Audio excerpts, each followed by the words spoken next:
What's going on, ladies and gentlemen? Before we start off the video, I want to remind everybody, content creator program for this season ends tomorrow. That's right. Get in right now before it's too late. Click that support button, guys. Get yourself some really good codes. I've been sending codes out all morning. Right now, we're giving away 500 Essence Stones with Mana Power Elixirs times 2, custom draw tickets times 5, gold times 300,000, Abyssal Crystal times 10, and Fragment times 100, Abyssal Fragments times 100, plus don't forget, you need to extend. If you are currently a subscriber or a supporter, click that extend button. Go to your page, go to my page, go all the way down to the bottom. Click that extend button so you don't miss out on these codes and future codes that come for the next season. All right, guys, we're going to talk about SLAO for a second. The reason why is because we're actually going to give you guys 2,000 Essence Stones for SLA if I talk about this game a little bit. So we're going to talk about that and talk about all the features that are in the game. I'll be right back. You're coming down an elevator. The lobby feels different, so your login is actually a little bit different as well too whenever you're walking in.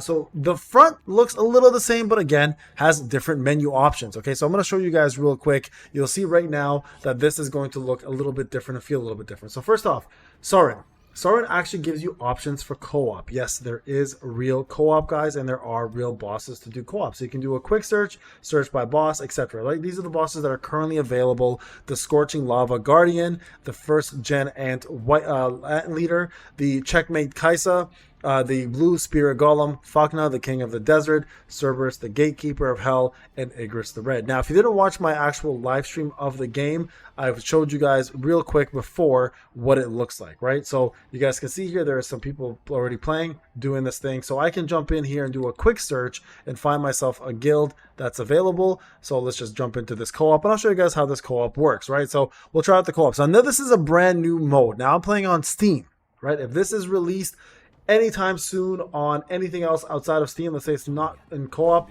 there's dummies here. Look at this. We got dummies here, guys. Can you believe that? We actually got training dummies, folks. That's right, to show you the moves you're doing and everything else along the way. So you guys can see here, we can actually practice now and use training dummies. Now, these assets, by the way, guys, just so you guys are aware, these assets existed back when the game first released. It actually was something that we were able to find in the actual assets before, and now we're seeing it live and available in this right here. So this is kind of a cool experience to see, and it's also pretty dope to see this happening. Okay, so we're going to accept this fight. We're going to go against Igris in co-op mode. So co-op mode is actually live co-op. This is not a Beru type co-op that we saw the first time. This is actual real players playing the game against the boss. All right, so we're going to try a co-op out right now. We're going to see how it looks. Now, this is the unique part of it, right? You can be a specific class. Right now, I chose the assassin class. Okay, you guys can see I can use potions, which is not something we have in the game. Shadow step still does exist, but there's parries now, etc. Right? Watch this. Look at this. Shadow step here. Right? You guys saw that shadow step. Now look. I can, and also you can actually switch your weapons throughout the battle, and you can parry. Watch this parry. Watch. Parry, look at that parry. Parry there again, right? So you guys can see parrying is a thing. Now you can switch your weapons by pressing L2, right? I'm going to switch over to my weapon now. You'll see it in a second. Right there. I have now the Night Dagger, right? Or Knight's Killer, sorry. So and you can also switch your moves around. So how is this going to work? So I'll show you guys the crafting system, because before we used to have to summon for weapons. It looks like that no longer will be the case. Now, you guys might think, hey, that's great. We don't have to worry about the gacha anymore. Nah, that's not necessarily true. They can gacha resources. They can gacha, specific items that you need in order to craft these things. So don't think this is all going to be gone for gacha. I still think gacha is going to exist in a heavy way, but we're going to see the way it's going to exist is going to be a little bit different, right? So yeah, let's get this done. You guys saw I summoned my hunters there. I've got Jinho and Sung, right? I just died there. I'm going to drink a potion real quick and get my health fully back. Right now, Blessing Stones work the exact same way. I'll show you guys the menu screen after. The difference, though, is now you can actually transform into a Monarch as well, right? Which is a pretty unique thing. So we're going to go ahead and jump in and break them here. Breaks work a little differently. Break mechanics are a little bit tougher in this because they seem to expire a lot faster. And you guys can see he gets the break bar almost instantly when that happens. And the hunters themselves are used a lot faster, and they have a longer cooldown. So I'm not sure how much that changes, but I want to show you guys that real quick. Okay, so I'm going to drink another potion. There you guys go. We killed them. And you guys can see here, when we do kill them, you actually get some drops. So we're going to go right to the teleportation stone, and you guys will see drops are now going to be provided. Okay, so we're going to move to the co-op lobby, and I'll just drop this. Right, we're waiting for one more person. If the guy doesn't show, then he's over there just dancing around. We never got our items, so that's probably why. But that'll probably come to us at the end of the battle, right? I'm pretty sure they'll just give us the item at the end of the battle. You'll see here we got, so look, same menu screen. Yeah, we get that item. We got to level up, and you guys can see in the bottom over there, we got this item, Flawless Lesser Manedium, and that's a special mineral used for crafting purposes. Okay, so there you guys go. Show you guys crafting. So this is the new weapon system. All right, so you start off with the weapons depending on the class you choose. And then once you choose the weapon, you can then advance the weapon further, whether you want to go for Sandstorm Cube 2, for example, or you want to go to the Grimoire, or then the Thesis, and then A over here. You guys can see this gives you specific skills. You can see skill details are right here. Leviathan's Judgment, which essentially is exactly what we saw before. Actually, this looks way different. That looks way different.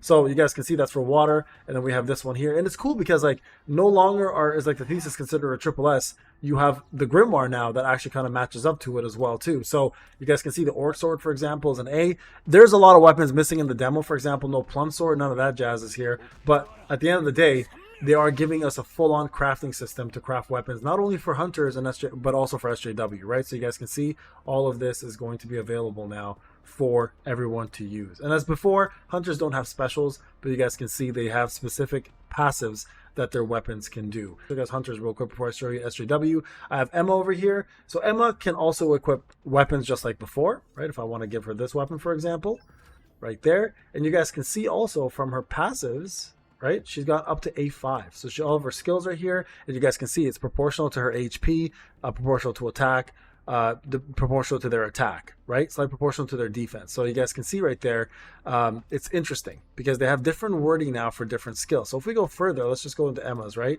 You guys can see the user proportional to their attack, slightly increase the damage proportional to their HP. So it's weird. It's like double the scaling for almost everybody. I'm not sure how that works, but you guys can see there the passives also go to A5, and it looks like she will still be working off of HP based.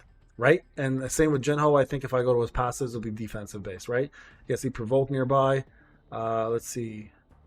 Defense, yeah, increases defense. So this will be defense based. So in that regard, they're all the same. So that menu looks the same. Sung Jin Woo's menu is a little bit different. You guys can see he's got his stat bars up top. So strength, vitality, agility, and that's actually given to you based on the class you chose. So I chose assassin, and they gave me that specific setup for assassin. Now a couple of cool things you can see is you can see the same bars as before, where like it shows you precision, defense, crit rate, crit damage. So all that stuff will remain the same. Nothing will change there. Your weapons you can see here in terms of that, and the artifacts stats that are provided. Now, if you go further down here, there's the Monarch's Awakening. You can see actually the Monarch stats. So that's kind of cool. You can see the Monarch skills as well. Now we got a level. You guys can see it here as well too. It is provided the same way in terms of stats. We'll put attack up, and that's right there. Now, artifacts are available for hunters and SJW. The artifacts are different. You guys can see the artifacts here also have the enhancement to 20, but the actual sets are different. And it's interesting because all these artifacts also provide us with different sets. So this one's Provoke. This one here is Shield, so that's the same. But this one, Obsidian Bracelet, actually increases dark damage. So, and it also inflicts Haunt. So it looks like the artifacts are also going to be a little different. Aquamarine does more water damage. There's a chance you can do cold ice with it. So it looks like there's opportunities to do different things with different artifacts, which might change the game. And also the substats, look at this, has like dark damage in it. This one has dark damage in it, etc. So I think that's really cool where they've added the elemental damage across the board and made it a little bit different in that regard, right? So you guys can also see the moves here if you want to check out some of the skills. They actually look pretty damn awesome, I will say. So some of these are, look at that. So some of these are pretty crazy, right? So you can see the ultimates here as well, and they look pretty damn crisp, guys. So there's that change as well. Now, another huge change to the game, of course, is the way you draw. So let me get out of this. Like, I don't know how the hell to get out of this here. Let me see if there's a way to get out of it. Exit. This is to quit the game. I want to leave co-op lobby. There it is. Okay, so we're gonna leave co-op lobby. We're gonna go into the next section of the game, and that is the story mode. Now, it's interesting because there's story mode, and then there's like the actual world map. Now, many of you guys wanted a world map concept. Well, they've given us one. So you guys can see the lobby now is a little bit more exploratory. You can kind of go around and check out things. This girl no longer does gates. She kind of just goes, F off, I'm not working anymore. And if you go down here now, you guys can see we talked about the crafting system. You guys see a lot more people around here, right? But look at the world map. Let's check out the world map. There's actual quests now that you can do on the world map. So you guys can see chapter 1 has a lot of different quests, and you guys have to do all these to complete chapter 1, including the story. So you can do Cerberus, the Gate, Hellkeeper, for example. That's a play solo or co-op, and then they have certain drops there. You can do Fakna here, which drops all the stuff as well too. First General White Ant Leader, Checkmate Kaisa, right? So all of these things are going to be available to do on the world map or in the world map. And the cool thing is you can create either lobbies for co-op play, or you can do them solo yourself. So it looks like anything with SJW right there is going to be SJW. Anything with hunters, you can actually use your hunters instead. Kind of a cool concept. Same as Gates as before, but looks a little bit different. So that's available as well too. And then the main story, you guys can see here, the storyline actually does have specific voice activations. There's voice acting in it. There's actual real life story. There's cutscenes, and there's more exploration again throughout the map. So that's going to be a little bit different as well too. Currently in the demo, this is as far as you can go in the story mode. It lets you fight the werewolf, and I think after you beat the werewolf, you go on to this mode. Yeah, this is different here. Look, see, I'm going into a gate. You guys can see I can look around, right? Kind of explore a little bit more. So the world is a little more open, but still has these little areas where they kind of stop you, right? And then again, you get to choose a class of your choice. Depending on the class you choose, you will get different weapons, different skills, etc. Right? So just keep that in mind. So you guys can see this is in fact the story mode. All right. So it looks pretty cool. Looks different. Looks also very similar. Right? So I want to, again, just to show you guys this, but I like the fact that you can actually parry now. Parrying is actually really cool. I like that concept. You know, a lot of people are like gonna be like, oh, I'm not used to parrying. Well, this is something you're gonna have to use. So this is really cool as well right there. Annihilation just deletes the mob right there. And again, the fact that you don't have to use the skills to choose the weapons, I think is a cool like refreshing change of pace, that you can actually just switch the weapons whenever you want on your own. So you guys can see right here, I'm just basically beating these mobs up, doing skills, and you can equip your skills and change skills at any point. So I think what's going to happen with our current skill setup is they're going to allow us to essentially take advantage of what we have when the game goes live, and then we can equip those skills as veteran players. So that's my take on it. Is that going to actually happen? I'm not 100% sure, guys. I don't even know what to think anymore. I do still think this is going to be an overhaul update, but I could be wrong, because I think from a business perspective, it'd be stupid not to make that happen. But at the same time, maybe not everybody would like this, right? So you have to keep that in mind. Let's go back to the lobby here again. So another really big change that's going to be happening here is going to be the way you summon hunters. Yeah, I got rejected a lot in the last stream. If you missed it, go back and check it out. But what we're going to get is we're going to get these commendation tokens, right? And those are going to be essentially your brand new essence stones. You guys can see there's a lot of hunters out here, right? So this is the girl here that lets you do the draw. So what you end up doing here is you actually negotiate a contract with the hunter, just like you would in the manhwa and the anime, right? So you spend gold, activate it, and you guys can see these guys are not very happy with me. You see little blue faces on there. I'm going to go ahead and remove these guys out of the way, and then we're going to go and see a brand new couple. We're going to spend some more gold to do that, okay? There you guys go. So Joey's happy. This guy is elated. You're a little too happy, dude.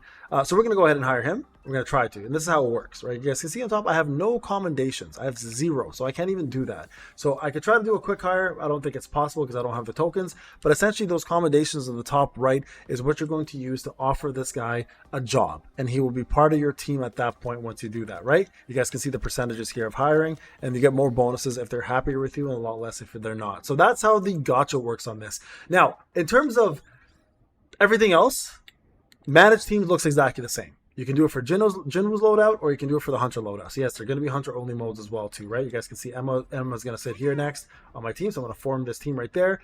There's a couple major differences in combat I want you guys to notice. I'm going to go back to the combat screen. There is no longer any time. From at least in the demo, there is no time left. So it doesn't look like time is going to be a factor going forward, which was one of the biggest gripes for a lot of you.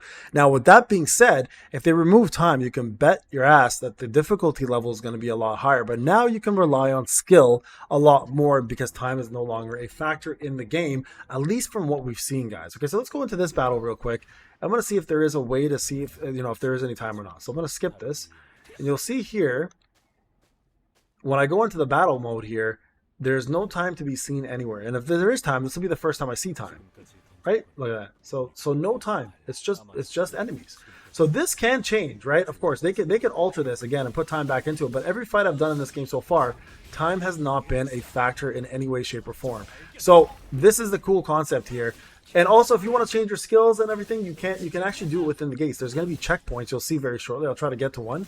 And you guys can get into those checkpoints and then change your skills, change your weapons. You got new items along the way. All that can be equipped for you as well. So a lot of cool things. And I do love the new animation for that Shadow Step. It looks really, really cool. So you guys can see here, this is a lot more intuitive combat with no time. It's going to be a lot more skill related, but also it's going to be a lot tougher. Now, another really cool thing, where we used to get a mana crystals, you actually get them here by breaking those crystals in the actual gate itself. Look at that.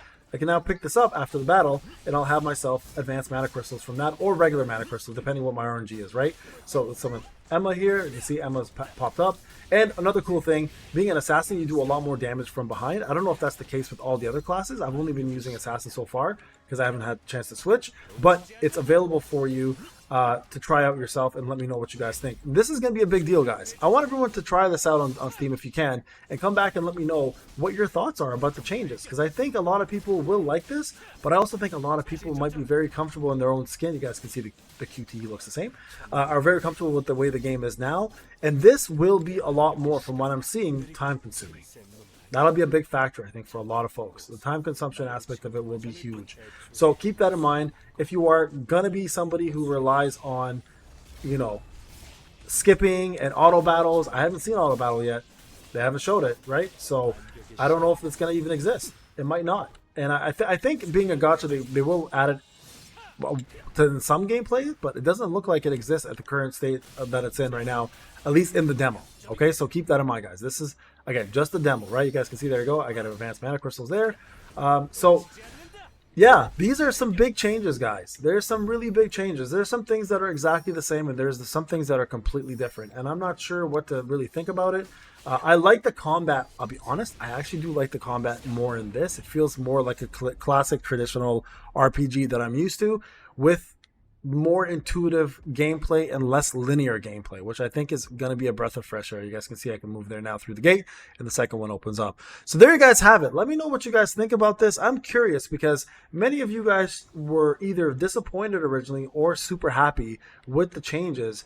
And I'm curious to know what you think after seeing this, with all the different things that this game is offering. If it is something that you're going to be interested in, are you going to give it a chance? If it's a new game, guys, for some crazy reason, if this ends up being a new game, are you willing to try it? Are you willing to, you know, especially if this is a standalone game where it's a new one? You can still keep playing SLA as is, but this is a standalone game that, you know, Steam or Xbox or the PC will offer. Is this something you guys are willing to try? Let me know in the comment section. I'm very, very interested what the community is thinking, what's going on in everybody's head, because I think this is such a massive change to the structure that we're used to, that I think we need to kind of put our heads together and think about this. They're going to go forward with it no matter what we say.